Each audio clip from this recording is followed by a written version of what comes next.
Back in 2015, Nezumi Studios, founded by David Campo, a vintage sports car and watch enthusiast, launched their first watch. It's been quite some time since I have looked at a Nezumi watch, so when they contacted me and said they had a new model for review and showed me the Aviara GMT, I immediately loved the look. The Aviara is retro styled with a modern flair, a massive GMT hand, lyre lugs, and a choice of bracelet, leather, or rubber strap. This new model is powered by the Seiko NH34 GMT movement, and pricing starts at $329 on a rubber strap and $401 if you choose the bracelet. It currently comes in two dial colors, black or this amazing teal blue, and there is a lot to like here, but there are a few things that I would change.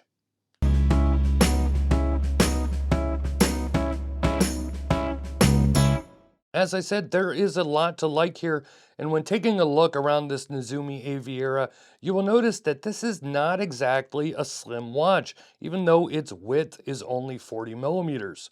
With the domed sapphire crystal, this watch tops out at over 13 millimeters, 13.55 millimeters to be exact, and with a thin 5-link bracelet, it can look a little top-heavy. Even though it is a little thick, that thickness does offer a great look, especially with the way the sapphire crystal sticks off the case. And this GMT is loaded with features such as a fixed 24-hour bezel, a screw-down crown, and 200 meters of water resistance. This may not be a dive watch with this bezel, but a lot of GMTs that I've reviewed recently only have 50 meters of water resistance or a push-pull crown, and I wonder why some brands want to build a GMT watch that needs to be babied.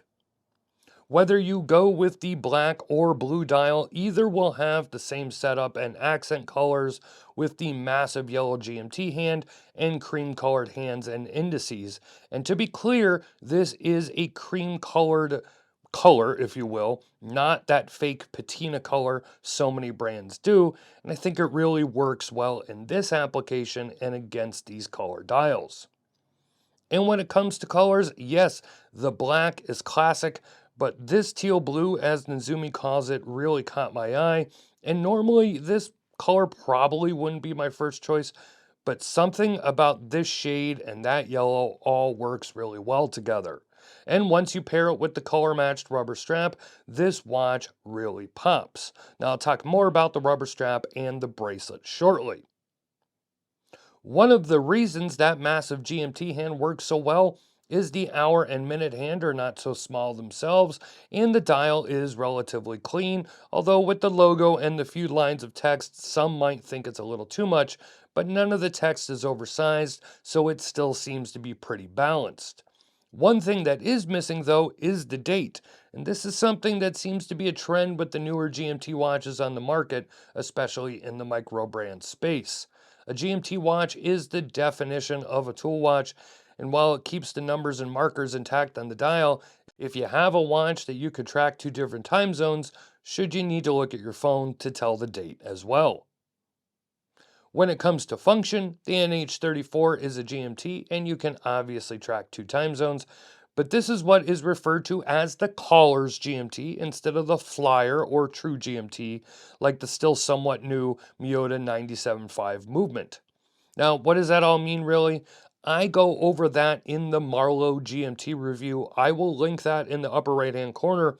But basically, you set the time as you would on any three-hand watch, and then you can move the Arrow GMT hand to track another time zone. So no, this does not have an independent jumping hour hand.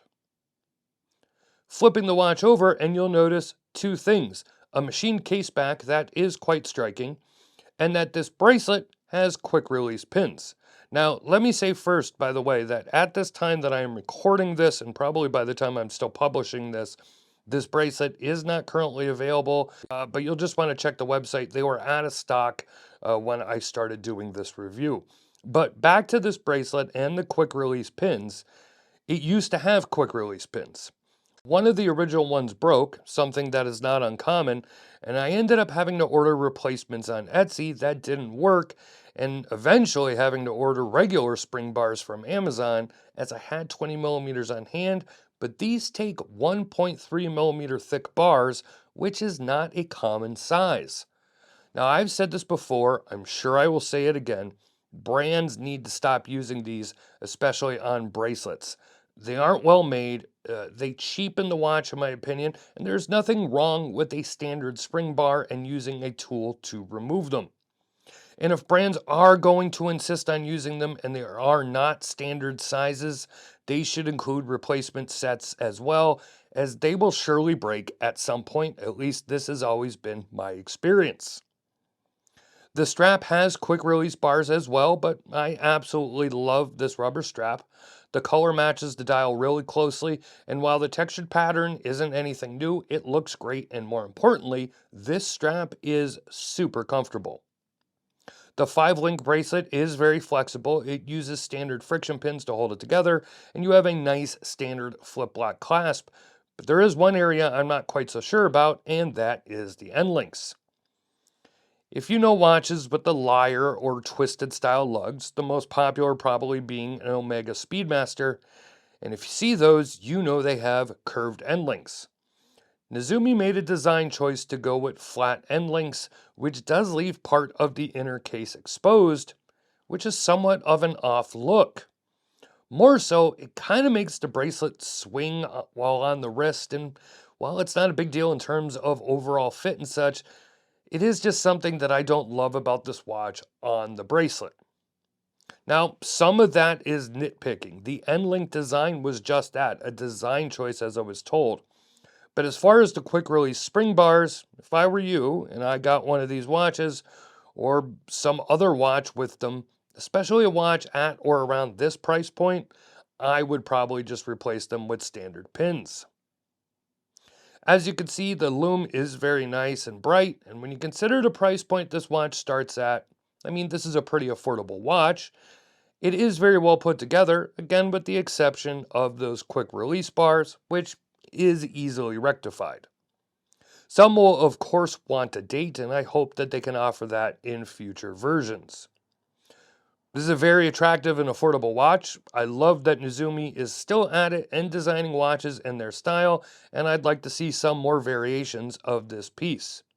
If you want to see more, there will be a written review, and you can head over to the Nezumi website as well. If you like this review, please like, subscribe, and turn on notifications to see more. And to really help out the channel, leave a comment and ask a question or give your opinion down below. This is Don Evans from Watch Report. Thank you for watching, and I will see you next time.